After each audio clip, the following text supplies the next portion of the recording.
Hello, David Hemsoll. It's very nice to have you here and to be able to interview you as one of the shortlisted writers or candidates, perhaps, for the Alice Davis Hitchcock medallion. Would you like to introduce yourself? Well, hello, everybody. I work in the Department of History of Art at the University of Birmingham, where I am a senior lecturer. As it happens, I have had some basic training as an architect, but I've been a historian of Renaissance architecture for all of my career. Well, this is very tempting. I should ask you about your basic training, but the subject of our conversation really is your book, which is Emulating Antiquity, Renaissance Buildings from Brunelleschi to Michelangelo. Would you please tell us how you came onto this topic, which seems to have dominated your career, and what is it about it that interests you? Well, it's like this. Imitating Antiquity is supposedly a central pillar of Renaissance architecture, just as the reconnection with antiquity is supposed to be what the Renaissance is all about. So to me, it's always been a matter of fascination in respect to actual buildings, although sometimes it's been one of puzzlement. In this regard, there are all sorts of burning questions, such as what exactly are the connections between Renaissance buildings and any antique forerunners? Why didn't Renaissance architects copy ancient buildings more closely than they did? Was copying principally just a matter of details? So for me, the central issues have always been to deal with how antiquity was actually engaged with and imitated or assimilated in the designs of specific buildings, and how imitative practices varied and how they evolved over time. So to give an example, Bramante's Tempietto is widely accepted as being greatly indebted to antiquity. But how great is that debt? How closely does it actually resemble ancient buildings? And beyond this, we might want to then ask how this dependency compares with approaches seen in other buildings, and what its significance could have been at the particular time the building was constructed. More generally, I also came to realize that, astonishingly, there is no book on the subject of Renaissance architecture and the antique, even despite its central importance to the period and to subsequent periods, and that this was an extraordinary gap, but at the same time, it was a challenge. Now, have you been working on this for a long time, if it's such a challenge? Has it been bugging you for ages? It's been bugging me in the background, so I haven't been working on it concertedly. And in fact, when I was thinking up my book, that wasn't really the title. But then it occurred to me that that's what I was really dealing with. So I adjusted things so that it could be the title and I could deal with the whole question of imitating the antique more comprehensively. But you are slightly selective in the book, in the sense that you talk about Brunelleschi, Bramante, Michelangelo, but not about Alberti and Palladio, or not so much. And their interest in the antique has been well explored by Vitkova and others. Why do you think it is that your architects, who are equally well known, have not received the same treatment from earlier architectural historians? I don't know. I suppose I was not particularly drawn to dealing with Alberti and Palladio, because the focus of studying those architects tends to be on their writings. So I've looked at these other practitioners mainly because they weren't theorists. And so unlike Alberti and Palladio, they didn't explain their approaches and methods in any writings. So this is then allied with what I perceive as a caution in modern day writing in seeking to explain an architect's intentions through the analysis of texts, which is what most people do. And I wanted instead to look at architects' intentions by way of the physical realities of their buildings, and look at the question, therefore, in a very different manner. You said in your introduction, and I commented on this, that you'd had a basic training in architecture, or I'm paraphrasing that. Did this help you in looking at buildings as opposed to texts? I am wondering, were you out there with your tape measure and pencil or not? Well, I've done a lot of being out there with my tape measure, I agree, but I can't say that the training I had was any material help, because I came from a distinguished architecture school which disavowed the history of architecture and pretended it didn't exist. But then I had an interesting conversation with a very famous professor of architecture by the name of Rainer Banham. And it was he that recommended that I buy a particular book on Renaissance architecture, which I duly did, and it still exists on my bookshelf upstairs. So to that extent, my training in architecture had a very particular and special benefit to my future.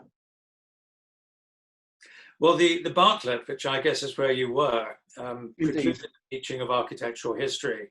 And Banham had this lovely idea that you should teach architectural history backwards, which I think actually has some credence in as much as everything is predicated by what came before it.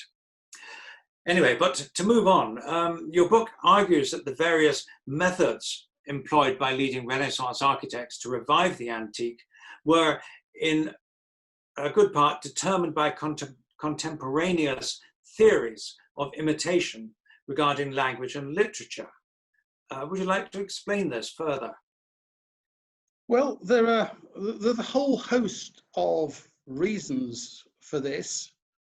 So to start with, it's because there were well-established theories of imitation and good practice in the Renaissance, which relate to an understanding of language and literature. And these were readily applicable to architecture. It's also because theorists of linguistic and literary imitation were historically closely associated with architects, even at the level of close personal friendships, particularly during the period 1480 to 1530. So, for instance, Giuliano da San Gallo has close connections with the cultural circle of Lorenzo de' Medici. Raphael had close ties with the presiding literary theorists Pietro Bembo and Baldassare Castiglione. The subsequent Raphael's followers, subsequent younger architects, had close ties, such as Giulio Romano and San Michele, with these same figures. And then Michelangelo had a formative contact with the great Florentine poet and theorist Angelo Poliziano. It's also because individual architects adopted approaches that match very neatly with the imitative standpoints of these theorists. So you can match Bembo with, we can match Raphael with Bembo and Castiglione. You can match Michelangelo with Poliziano. And because these theorists were certainly well acquainted with corresponding practices in art and architecture, then it appears almost certain that certain crucial theoretical ideas underpinning architecture of the period have their roots in literary theory. And this applies to the emerging theory of the architectural so-called orders, which are understandings of architecture relating to choices of style. So I argue that the very word order was coined as a complement to style, in that it has an ancestry in the literary theory of Bembo and then in the dependent writing of Raphael. So, as I've tried to indicate, there's a sort of serious body of comparative information that leads one to conclude that imitation in architecture was closely allied with ideas about imitation in language and literature. Well, going back to my previous question, Alberti and Palladio, who, as you say, were writers and in a sense have been studied through the basis of their texts, were they, as it were, disadvantaged? Were they outside this framework of contemporaneous writers and theorists, which you've just been describing, or did they participate in that as well as being scribes of their own books? Well, I can talk about Alberti a little, who I do touch on in the book. Alberti himself makes comments that architects should imitate like writers imitate. So he was certainly aware of a possible comparability between architecture and literature.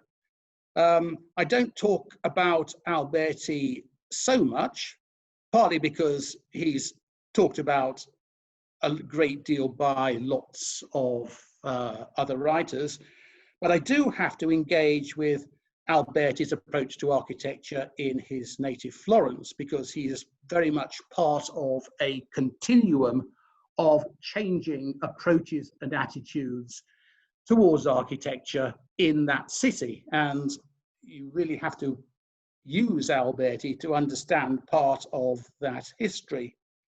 As for Palladio, well, I mentioned Palladio, but I don't really deal with him because principally he falls outside the main time frame of the figures that I cover in the book. He is an interesting case study in himself. Who has been done before a few times, maybe. Yes.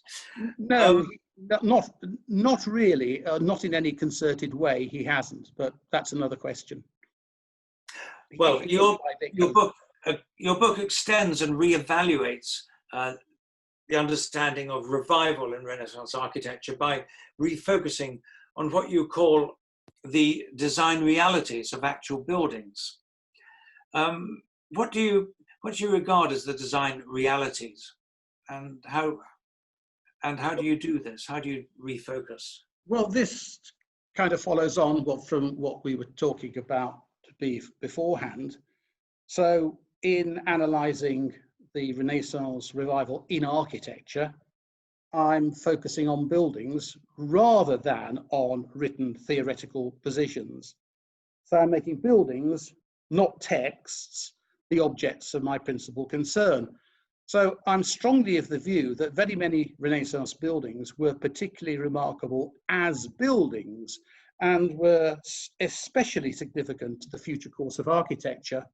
And so their physical realities are demanding of study. So what I mean by realities are the manifestations in buildings of the decisions made by their designers.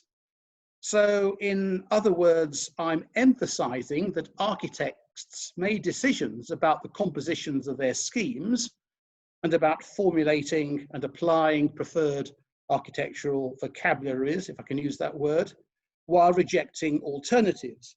And in this way, they developed their own ways of designing and their own creative ideologies, which they manifested in the realities of their buildings. I'm trying to reconstruct the creative processes of architects because I believe this allows insight into how they understood antiquity and how they responded to it in the final realities of their designs.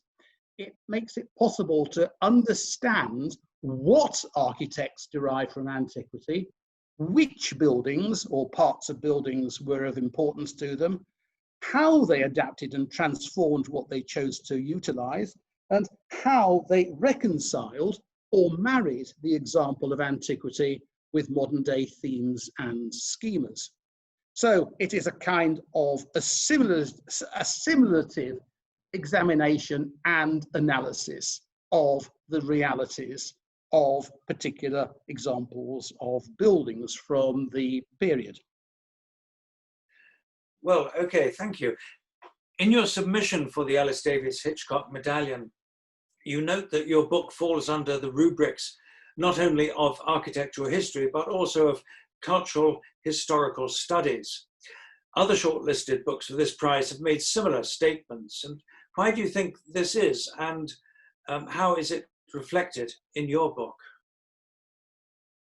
I've tried to give this a lot of thought because I realize that culture has become a bit of a buzzword. So I could look at it like this. To refer to culture is often to allude to broader contexts, historical contexts, beyond the immediate purview of an architect, the architect's way of working, and the narrow circumstances of individual commissions. And in this recourse to context, the term is often used to refer to a means of explaining an architect or a building. So culture refers to a broader explanation of architecture. And that seems to me how a lot of people think about it. But culture is also viewed as fundamental to long established ways of thinking about art and architecture, and it is central to Hegelian ideas of the zeitgeist, the spirit of the age, or later to Jakob Burckhardt's extensive portrayal of the Renaissance as a series of cultural phenomena, and then to subsequent ways of thinking about it that were championed by Aby Warburg and his followers.